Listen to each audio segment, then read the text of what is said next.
Hi, Laine. Hi. It's good to see you. So Laine is a chiropractor in Austin, Texas, and I'll let you introduce yourself. But I'm really happy to talk to you. We go back a little bit, a few years, because I shared your office space for teaching classes for a little while. But I'm really happy to talk to you today specifically about how chiropractic care can benefit people who are breastfeeding. So to start, will you just kind of introduce yourself and why you do what you do? Yeah, my name is Laine Morales, and I am a chiropractor. I've been in practice for 12 years. I also was a massage therapist, and I am a Reiki master, so I do kind of am able to connect to babies with energy work as well. And I really focus on pregnancy and postpartum, uh, newborns and children. Those are my, you know, favorite types of people to take care of, although I do see the whole family. Okay, so they're your specialties. Um, Great, and you're in Austin, Texas, so locally and really close by to where I am in South Austin. So you you will see everybody, but specifically you like to focus on people who are in that new postpartum period. And so who could benefit from chiropractic care during that time? Who in the family? Okay, so like I said, I see everybody, moms, dads, grandparents, anybody. But when everybody's postpartum, there's a lot of stress in the family. And so it's stressful for the baby. The baby's learning how to use all of its organs, how to nurse, how to go to the bathroom, how to sleep. It's stressful for the mom and the dad because they're not getting a lot of sleep. The mom's also trying to learn how to breastfeed or to care for the new infant. And so chiropractic is a really good way to help process or relieve stress, whether that's physical stress or just like holding a baby and not sleeping. We just kind of get everything moving, which helps with that. And then it also helps just kind of decrease your fight flight mood, basically. So we kind of like bring you back down into that sympathetic state or parasympathetic state, which is that relaxation state. And we do that for babies. We do that for moms, dads, anything like that. And I really got into taking care of postpartum moms when I had my own child, and I realized how much we don't support or have enough support for postpartum moms. It's really hard, especially if you're a new mom, to figure out how to do everything. And so adjustments during that time can just, help ease the stress. And I like to say, like, I'm just a cheerleader for the moms, and I tell them they're doing a great job, and let them know that they're not alone, and give them a lot of other resources if they need them. So important. I know for sure that it was so helpful for me to have someone like you to go to on a regular basis who's taking care of me, right? So definitely a good thing.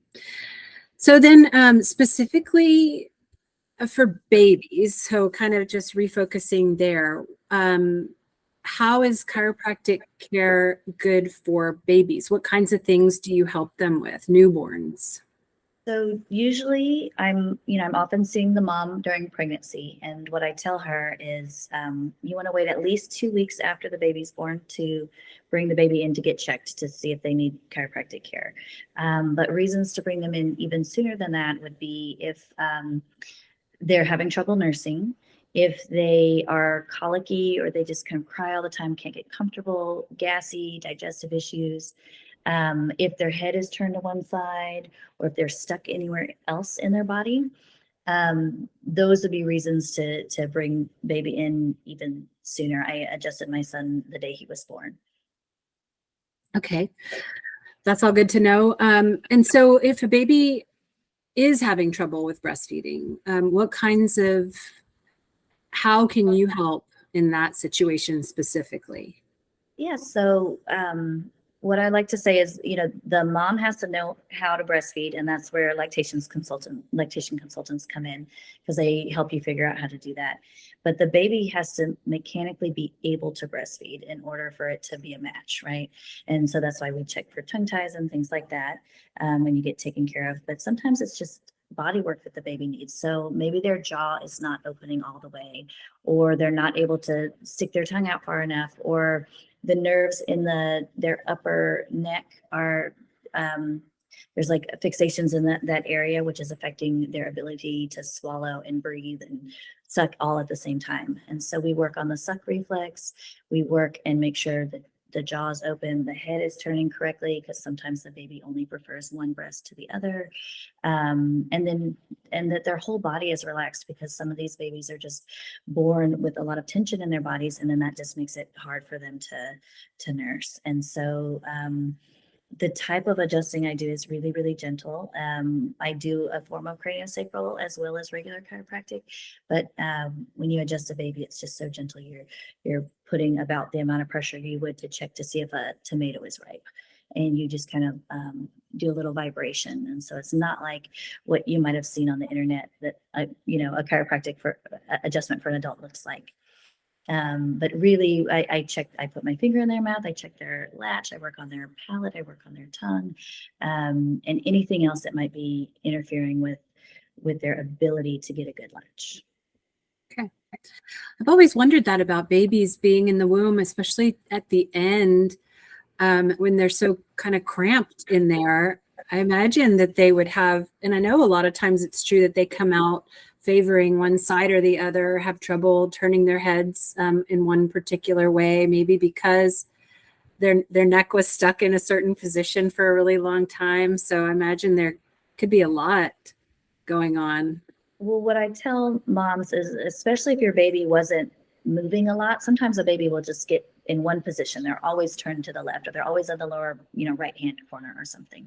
And if that was your baby, then they may have kind of been like this, and that's how they grew. And so this muscle, though it's totally developed and fine, it's shortened compared to this muscle, and that will make it hard for them to turn their head. It'll make it hard for them to lift their body correctly and things like that. And so we always check that, mechanical aspects. Is everything moving the way that it should? And then another thing that chiropractic does is we're really working with that nervous system. And so the adjustments stimulate the brain, and 90% of your brain develops in your first 6 years of life. A lot of that is in your first year of life.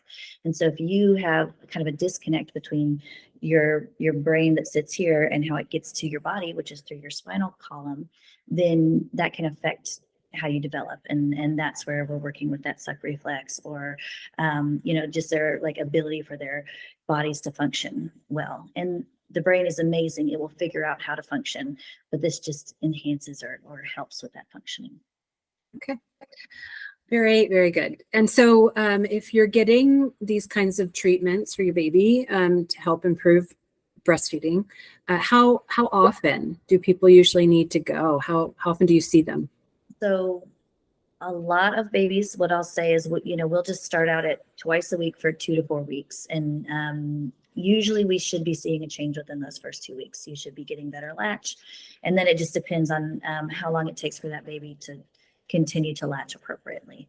And then we might spread it out, and we do a lot of wellness care in our office.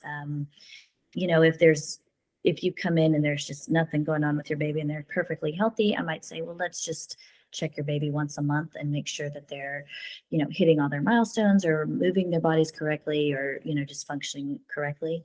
But in acute phases where, we really want to see a change with, colic, or, digestion, gassiness, head rotation, ability to do tummy time, latching, anything like that, we just do, we should be seeing a change within the first 2 weeks. Okay. Right. And do you recommend that, because sometimes it's hard in that postpartum period to think about doing something like this, right? We're overwhelmed, we're tired, maybe our bodies hurt. And And so the thought of even picking up a phone to make an appointment to take our babies in for something like this can be harder than it would be to do it while we're still pregnant. So would you recommend setting up an appointment or two with you or with an office like yours while someone's still pregnant, just so they can have a place to go, to have the baby looked at, to get adjustments, you know, and even if there's nothing really big going on, at least you've kind of put your foot in the door and gotten a little bit of that kind of care, and then to find out if there's any more needed. Absolutely. So I'll usually recommend, we see a lot of pregnant moms basically, and the way that it helps with your birth process is that it makes sure that the pelvis is open. When you go into labor, you know, the baby descends into the pelvis, and the pelvis has to move out of the way or open up or expand in order for that baby to get out. And so if you have any areas in that pelvis that aren't moving well, that's just going to affect how easy your birth is going to be. Or, you know, it's always going to be hard, but if you get adjusted, it might just be a little bit easier.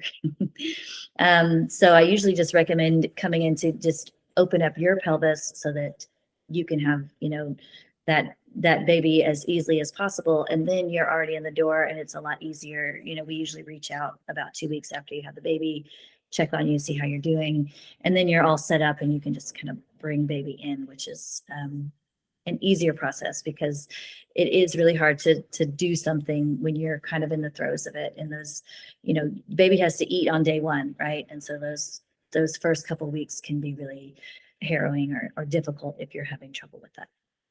Okay. Well, thank you. I think that's all I was hoping to learn, and I really appreciate you spending some time talking to me. Yeah, thank you so much for inviting me.